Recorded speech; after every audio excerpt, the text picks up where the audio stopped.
Magandang hapon po sa inyong lahat mga kaibigan.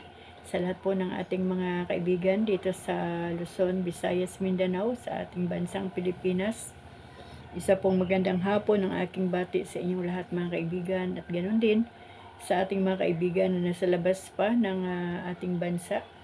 Nasa iba't ibang panig ng mundo. Isa pong magandang umaga, magandang tanghali, magandang hapon, magandang gabi po sa inyong lahat. At hindi na po natin patatagalin pa mga kaibigan ang ating gagawin. Tayo po ay magpapatuloy sa pagbabasa ng salita ng Diyos. Talagang itutuloy ko po ang pagbabasa ng salita ng Diyos dito po sa ating YouTube channel.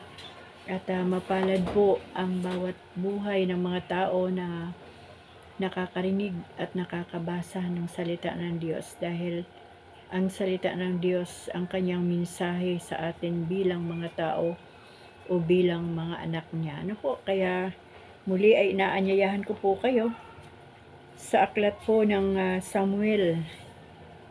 Tapos na po yung hukom, tapos na po yung Ruth. Hanggang chapter 4 lang po, maigsi lang po ang kwento ni Naomi, ni Ruth at ni Boaz. Kaya andito na po tayo sa aklat ni Samuel. Basahin ko na po, gabayan tayo ng Panginoon sa ating pagbabasa. Sabi po dito sa panimula ng Samuel, sa aklat na ito iniulat ang pagbabago sa Israel mula sa pamamahala ng mga hukom hanggang sa panahon ng mga hari. Ang pagbabagong ito ay umiikot sa tatlong pangunahing katauhan. Kay Samuel, ang huli sa mga pangunahing hukom, kay Saul, unang hari ng Israel, at kay David, na ang unang pakikipagsapalaran bago naghari ay nakalakip sa mga ulat tungkol kina Samuel at Saul. Tulad ng ibang makasaysayang akda sa matandang tipan, ang tampok sa aklat na ito ay ang tagumpay dahil sa pagtatapat ng Diyos at ang kapahamakang dulot ng pagsuway. Malinaw itong sinasabi sa pahayag ng Panginoon sa saserdoting si Eli sa 2:30 ng Samuel. Pararangalan ko ang nagpapagal sa akin, ngunit pababayaan ko ang nagtatakwil sa akin. Ayan po, chapter 2 verse 30. Itinala sa aklat ang magkakahalong damdamin tungkol sa pagtatatag ng kaharian. Ang Panginoon ang siyang tunay na hari ng Israel, subalit sa pagtugon ng kahilingan ng mga tao, ang Panginoon ay pumili ng hari nila. Ang mahalagang katotohanan ay kapwa namuhay ang hari at ang bansang Israel sa ilalim ng kapangyarihan at kahatulan ng Diyos. Chapter 2, verse 7 hanggang 10. Sa ilalim ng mga kautusan ng Diyos, kailangang panatilihin ang mga karapatan ng lahat ng tao, mayaman at mahirap. Ang nilalaman, si Samuel bilang hukom ng Israel, si Saul ay naging hari. Ang mga unang taon ng paghahari ni Saul, si David at si Saul, ang pagkamatay ni Saul at ng kanyang mga anak. Excuse po. Simulan ko po ang chapter 1 verse 1 ng aklat ni Samuel. Sa Ramataim, Sofim, isang maburol na lugar sa Ephraim, ay may nakatirang lalaki na Elkanah ang pangalan. Siya'y anak ni Jeroham.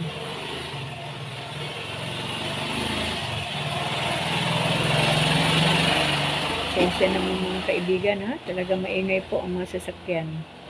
At apo ni Eliu na anak ni Tuho at apo ni Zol na Efrateo. Dalawa ang asawa ni Elkanah, sina Ana at Penina. May mga anak si Penina, ngunit si Ana ay wala.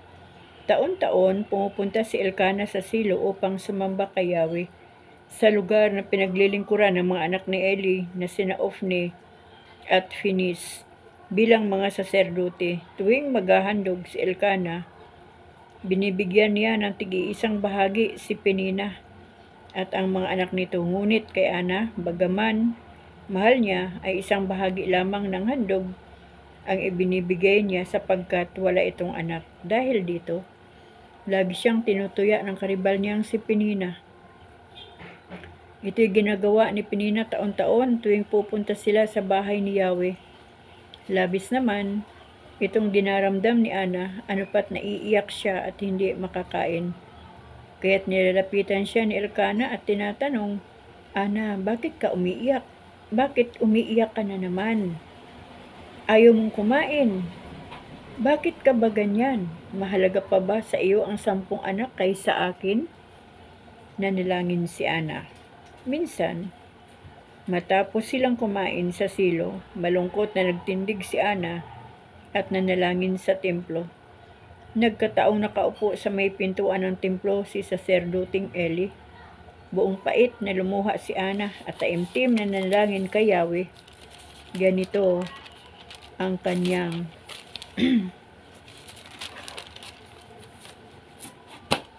panalangin.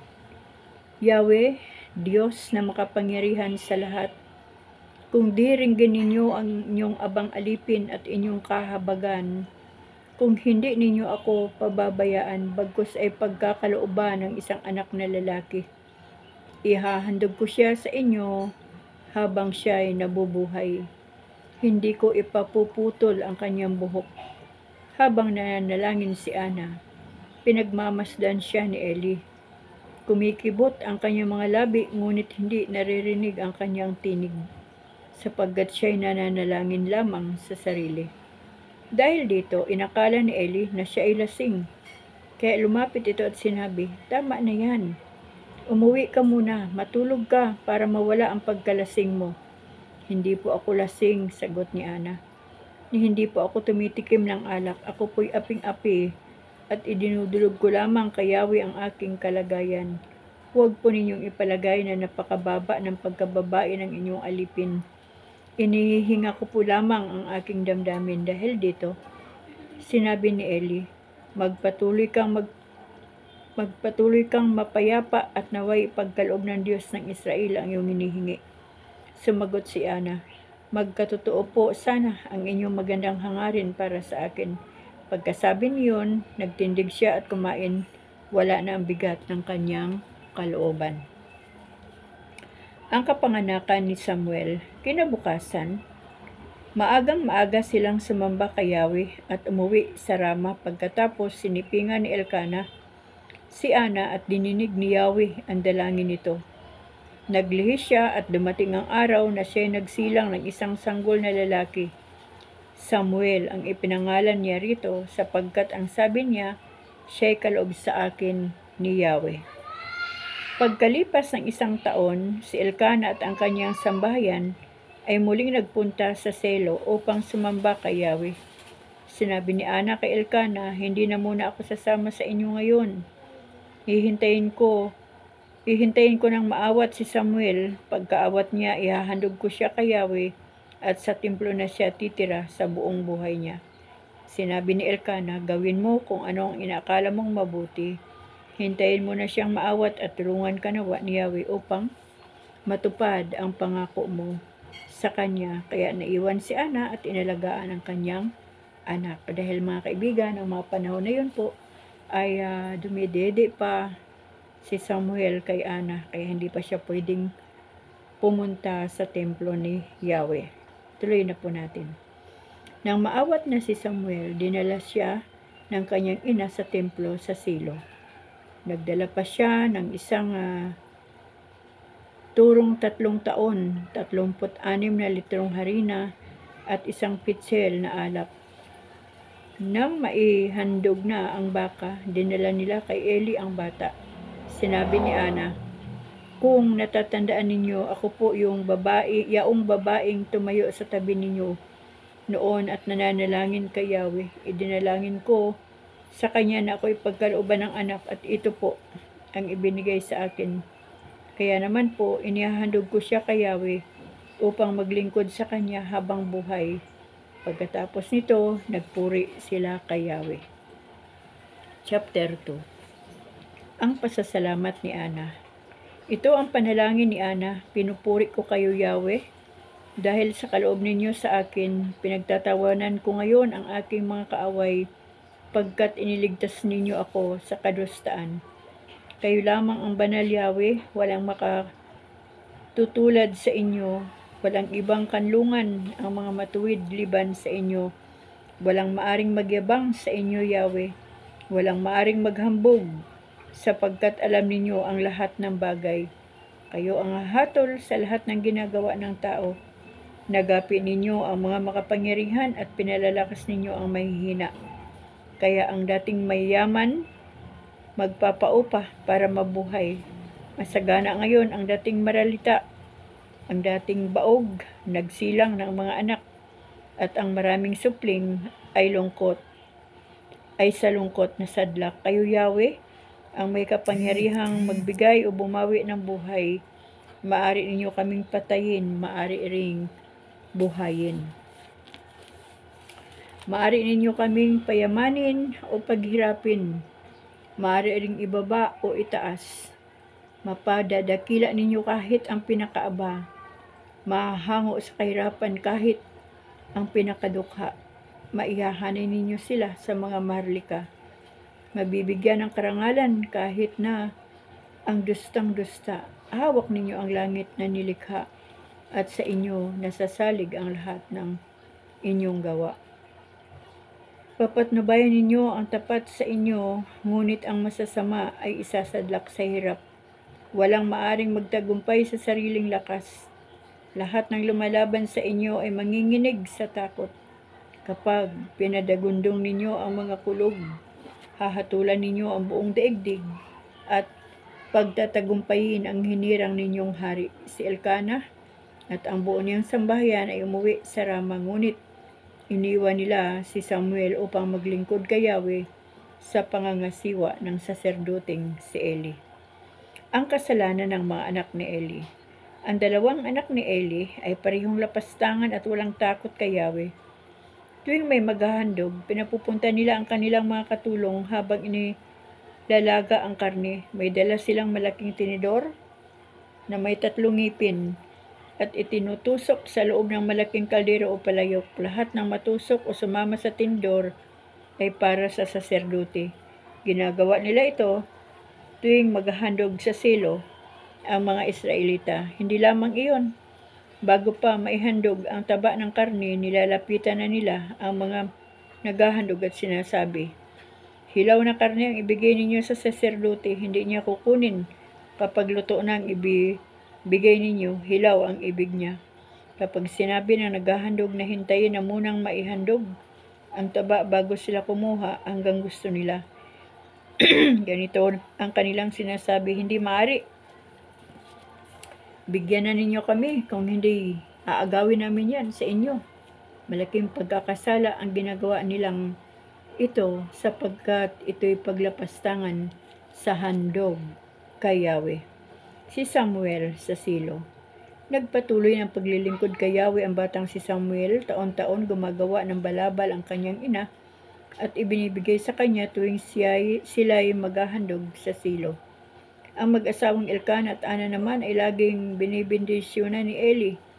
Ang sinasabi niya, "Pagpalain nawa kayo ni Yahweh, naway bigyan pa niya kayo ng mga anak bilang kapalit ng inihandog ninyo sa kanya." At umuwi na sila pagkaraan noon. Nagkatotoo ang sinabi sa kanila ni Eli, si Ana ay pinagpala ni Yahweh. At paglipas ng mga araw ay nanganak pa ng 3 lalaki at 2 babae. Samantala lumaki si Samuel sa pamamatnubay ni Yahweh. Si Eli at ang kanyang mga anak. Matanda na noon si Eli, umabot na sa kanyang kaalaman ang kasamaang ginagawa ng kanyang mga anak sa mga Israelita. Alam na rin niya ang pagsiping nila sa mga babaeng naglilingkod sa pintuan ng tuldang tipanan, kaya pinagsabihan niya ang mga ito, "Mga anak, nababalitaan ko ang kasamaang ginagawa ninyo sa mga tao. Bakit ninyo ginagawa iyon? Tigilan na ninyo iyan. Masama ang balitang umaabot sa akin tungkol sa inyo. Kung ang isang tao'y magkasala sa kanyang kapwa, maaring mamagitan sa kanila si Yahweh. Ngunit sino ang mamamagitan kung kay Yahweh siya nagkasala, ngunit hindi siya pinakinggan ng kanyang mga anak sapagkat pinagmatigas na sila ni Yahweh?" Si Samuel na may patuloy na lumaking kalugod-lugod kay Yahweh at kinagigiliwan ng mga tao. Ang hula sa pamilya ni Eli. Minsan si Eli ay nilapitan ng isang propeta ng Diyos. Sinabi sa kanya, "Ganito ang pinasasabi ni Yahweh, nakipag-usap ako sa magulang mong si Aaron nang sila'y alipin pa ng Faraon ng hari ng Ehipto. Sa mga lipin ng Israel ay siya ang hinirang kong maging saserdote. Siya ang mangangasiwa sa altar, magsusunog ng kamanyang at maglilingkod sa akin bilang kinatawan ng Israel. At lahat ng handog sa akin ng mga Israelita ay ibinibigay ko sa kanyang sambahayan. Bakit ninyo pinag-iimbutan ang mga alay at handog sa akin? Mas iginagalang mo pa yata ang iyong mga anak kaysa akin. Bakit mo sila pinababayaang magpasasa sa pinakapiling bahagi ng mga handog sa akin? Ipinangako ko noon na tanging ang sambahayan mo lamang ang makalalapit sa akin habang panahon, ngunit hindi na ngayon. Pararangalan ko ang nagpaparangal sa akin, ngunit pababayaan ko ang nagtatakwil sa akin. Darating ang araw na papatayin ko ang mga kabataan sa iyong sambahayan at sa iyong angkan. Paigsiin ko ang inyong buhay at maaga kayong mamamatay. Maghihirap kayo at di ninyo matitikman ang kasaganang ibibigay ko sa Israel. Paiigsiin ko nga ang inyong buhay. Hindi ko kayo alising lahat sa paglilingkod sa altar, ngunit ang ititira ko'y daranas ng katakot-takot na paghihirap ng loob. Mamamatay sa tabak ang magiging bunga ng iyong sambahayan. Bilang katunayan nito, sabay na mamamatay ang mga anak mong sina Ofni at Finis. Samantala, pipili ako ng isang saserdoting magiging tapat sa akin at susunod sa lahat kong kagustuhan. Bibigyan ko siya ng sambahayan na patuloy na maglilingkod sa akin habang panahon. Sa harapan ng mga haring aking hihirangin, ngunit ang matitira sa iyong sambahayan ay mamamali mo sa kanya. Magmamakaawa siyang gawing katulong na saserdote para lamang mabuhay." Yan po ang kinasapitan ng pamilya ni Eli dahil po sa kanilang pagsuway sa Panginoon. Chapter 3, ang pangitain ni Samuel. Sa pamamahala ni Eli, si Samuel ay patuloy na naglilingkod kay Yahweh. Nang panahong yaon, bihira nang marinig ang tinig ni Yahweh at bihira na rin ang mga pangitain. Malabo na noon ang mata ni Eli, minsan namamahinga siya sa kanyang higaan. Si Samuel na may natutulog sa templo, sa may kaba ng tipan. Nang magmamadaling araw na, siya'y tinawag ni Yahweh, "Samuel, Samuel." "Po," sagot niya. Patakbo siyang lumapit kay Eli at sinabi, "Bakit po?" Sinabi ni Eli, "Hindi kita tinatawag. Mahiga ka na uli." Nagbalik nga siya sa kanyang higaan. Tinawag siya uli ni Yahweh. Bumangon siya, lumapit kay Eli at tinanong, "Tinatawag po ba ninyo ako?" Sinabi ni Eli, "Hindi kita tinatawag, anak. Mahiga ka na uli." Hindi pa kilala ni Samuel si Yahweh sapagkat hindi pa niya kinakausap nito. Sa ikatlong bisis na tawagin siya, lumapit uli si Eli. Lumapit uli siya kay Eli at sinabi, "Narinig ko pong tinatawag ninyo ako." Nag-isip si Eli, si Yahweh ang tumatawag kay Samuel. Kaya sinabi niya, "Sige, mahiga ka uli. Kapag narinig mo pang tinawag ka, ganito ang sabihin mo, 'Magsalita po kayo, Yahweh. Nakikinig po ang inyong lingkod." At muling nahiga si Samuel. Si Yahweh lumapit kay Samuel at tinawag ito. Sumagot si Samuel, "Magsalita po kayo. Nakikinig ang inyong lingkod." Sinabi ni Yahweh, "Hindi magtatagal at may gagawin ako sa Israel. Lahat ng makabalita nito'y paghaharian ng matinding takot. Pagdating ng araw na yaon, gagawin ko ang lahat ng sinabi ko laban sa simbahan ni Eli. Sabihin mo sa kanya na habang panahon kong parurusahan ang kanyang lipi, sapagkat hinayaan niya akong lapastanganin ang kanyang mga anak. Dahil dito, isinumpa ko na sa ko na hindi mapapawi ng anumang handog ang kalapastanganan ng sambahayan ni Eli. Natulog uli si Samuel at kinaumagahay binuksan ang templo, ngunit hindi niya masabi kay Eli ang tungkol sa pangitain. Tinawag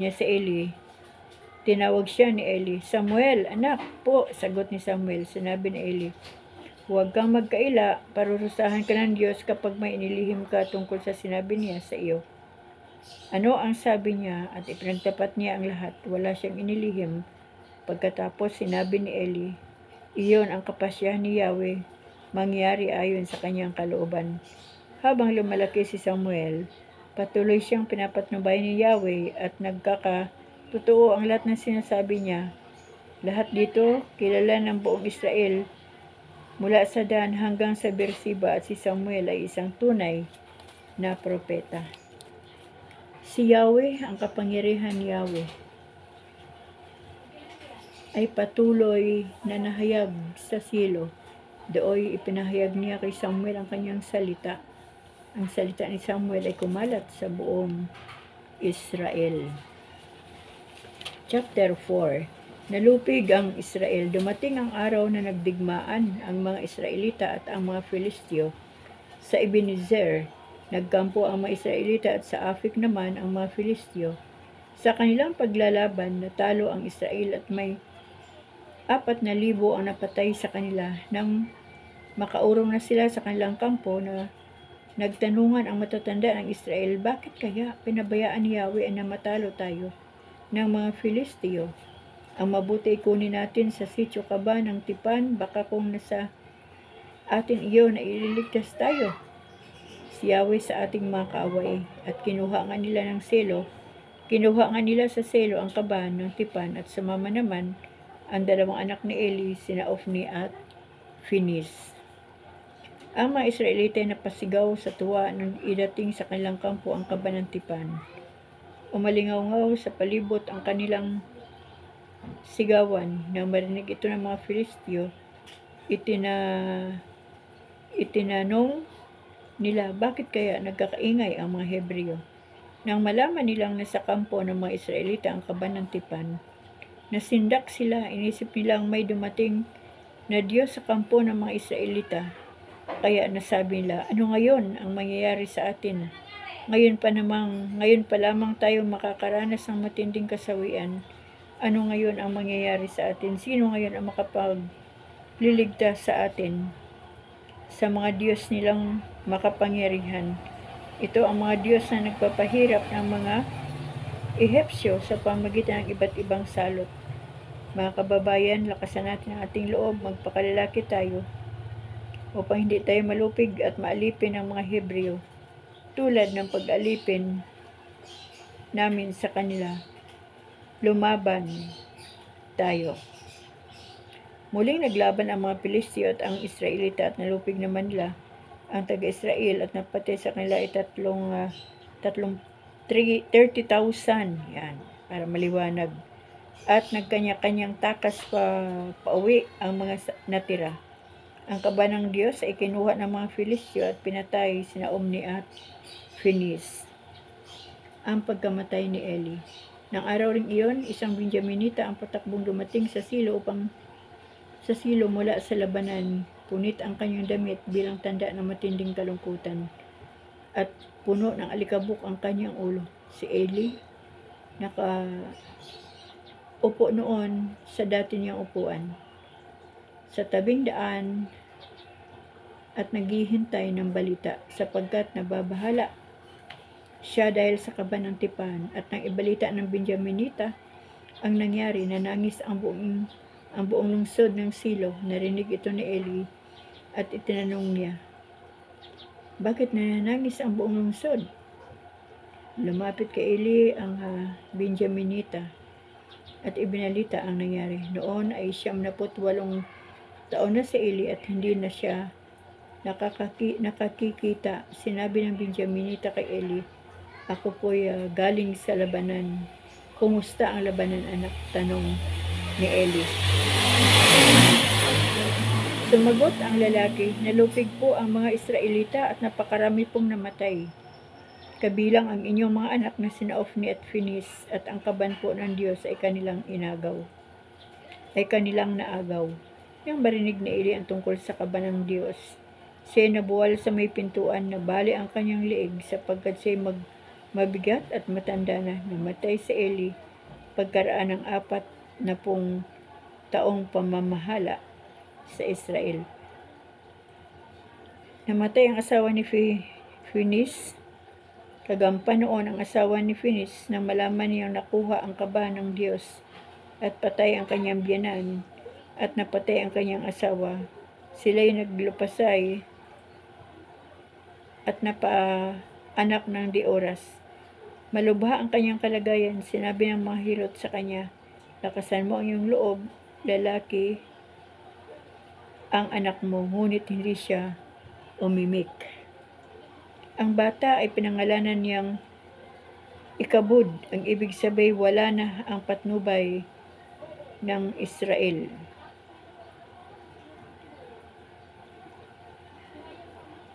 Ang tinutukoy niya ay ang pagkasamsam sa kaban ng Diyos, at iniisip niya ang pagkamatay ng kanyang biyanan at ng kanyang asawa. Inulit niya, wala nang patnubay ang Israel pagkat nakuha ang kaban ng Diyos. Chapter 5. Dinala ang kaban sa templo ni Dagon. Ang kaban ng tipan ay dinala ng mga Filisteo sa Asdod mula sa Ebenezer. Ipinasok nila ito sa kanilang templo at inilagay sa tabi ng Diyos-Diyosan nilang si Dagon. Kinaumagahan, nakita ng mga tao na nakasubasog si Dagon sa harap ng kaban ni Yahweh, kaya ibinalik nila ito sa dating lugar. Nang magbalik sila, kinabukasan, nakita nilang nakasubsob na naman si Dagon sa harap ng kaban. Ang ulo at mga kamay nito ay putol-putol at nagkalat sa may pintuan. Walang natirang buo, kundi ang katawan. Ito ang dahilan kaya hanggang ngayon, ang mga saserdote ni Dagon ay hindi tumuntong sa pintuan ng templo. Maduguan ang mga kaibigan. Pinarusahan ang mga Filisteo. Ang mga Filisteo ay natadtad ng bukol bilang parusa ni Yahweh. Dahil dito'y sinabi nila, kailangang ialis natin dito ang kaban ng Diyos ng mga Israelita, sapagkat siya ang dumudurog sa Diyos nating si Dagon at nagpapahirap sa atin. Kaya nagpulong ang pamunuan ng mga Filisteo at pinag-usapan nila kung ano ang dapat gawin sa kaban ng Diyos. At nagkaisa silang dalhin iyon sa lungsod ng Gat. Gayon nga ang kanilang ginawa, ngunit ang lungsod na ito ay pinahirapan din ni Yahweh. Nagulo ang buong bayan pagkat bata't matanda ay natadtad ng bukol. Dahil dito, dinala nila sa Ekron ang kaban, ngunit tumutol ang mga taga-roon. Sinabi nila, dinala nila rito ang kabang ito para tayo naman ang ipapatay ng Diyos ng Israel. Kaya nakipagpulong sila sa mga Filisteo at kanilang sinabi, iaalis ninyo rito ang kaban ng Diyos ng Israel. Ibalik ninyo ito sa kinunan bago kayo mamatay na lahat. Gulong-gulo ang lahat dahil sa takot sa parusa ng Diyos. Ang mga natirang buhay ay natadtad ng bukol, abot hanggang langit ang kanilang panangis. Grabe mga kaibigan, siguro ay talagang nakakatakot yung mga bukol na yon. At dito po tayo magtatapos mga kaibigan sa chapter 5.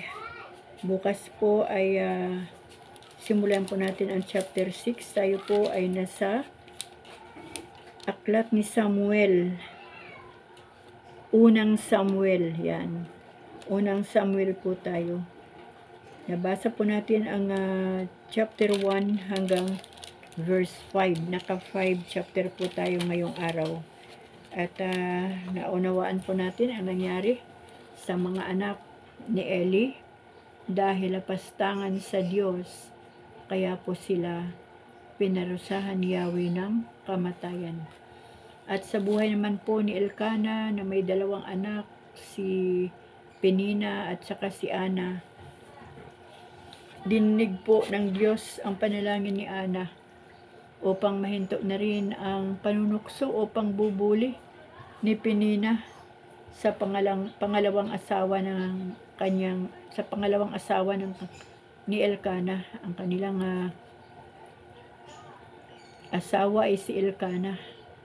At ang asawa ni Elkanah ay dalawa, si Penina at saka si Ana. Pinagpala ng Panginoon si Ana. Alam niyo mga kapatid, ang Diyos talaga ay tumutugon sa panalangin natin at tinitignan ng Diyos kung ano ang kalagayan natin, bakit tayo nananalangin ng taimtim, at kung ano ang ating pangailangan ay alam ng Diyos. At sa pamamagitan ni Samuel ay natigil po ang pambubuli ng kanyang karibal, si Penina, at biniyayaan pa po sila uli. Bali, 5 anak uli, maliban kay Samuel. At si Ana ay naging tapat sa kanyang pangako sa Panginoon. Talagang pagkatapos po ng panahon ng pagpapabreastfeed niya kay Samuel, ay dinala niya na sa templo si Samuel, inihandog ng buong buo sa ating Diyos. Na si Samuel ay maglilingkod sa Diyos habang siya ay nabubuhay. Kaya mga kaibigan, ang panalangin po ay talagang dinirinig ng ating Diyos. At yung kay Ana panalangin, yung uri ng panalangin ni Ana, ay punong-puno po ng makatotohanan, makabuluhan, at ang kanyang pananalig na talagang diringgin siya ng Diyos at bibigyan siya ng supling. Ano po? Kaya mga kaibigan, nawa po sa ating mga binabasa dito po sa Biblia sa bawat araw na ating napapakinggan, binabasa natin, nawa po ay magsilbi ito na maging aral sa buhay natin at maging kalakasan din po natin sa bawat araw habang tayo po ay naririto pa sa mundong ito at patuloy pong tumatakbo sa takbuhin na ibinigay ng ating Diyos. Nawa po ang bawat isa ay manatili lang po sa salita ng Panginoon, manatili sa pananampalataya sa Diyos, at tulungan po tayo ng Diyos na makarating po tayong lahat sa finish line hanggang sa maranasan na natin at matanggap na natin ang ipinangako ng Panginoon, ang buhay na walang hanggan. Ayan mga kaibigan, hanggang dito na lang po muli ang ating Bible reading ngayon. Pang day 49 na po natin ngayong araw. Praise the Lord. Salamat sa Diyos dahil pang 49 days na po natin. Nakakatuwa naman po mga kaibigan. At sa lahat po ng aking mga short videos, aking mga short content, mga kaibigan, yan po ay puro pang good vibes lamang. Panglibang-libang po natin sa ating sarili kasi kailangan din po natin mag-isip ng mga kaparaanan para po malibang ang ating mga kaisipan, ang ating damdamin, maliban po sa pagbabasa ng salita ng Diyos, pananalangin at pagbahagi ng salita ng Diyos ay masaya po yan. Pero doon po sa practical na sitwasyon naman ay kailangan din po natin na mag-isip ng mga pang-anti-stress po. At alam ko naman po na ang joy na nasa puso ko, ayan lang po ang aking ipinapasa sa inyo mga kaibigan. Kaya muli, maraming salamat po sa inyong pakikinig, panunood, sa inyong suporta. Maraming salamat po sa inyong lahat.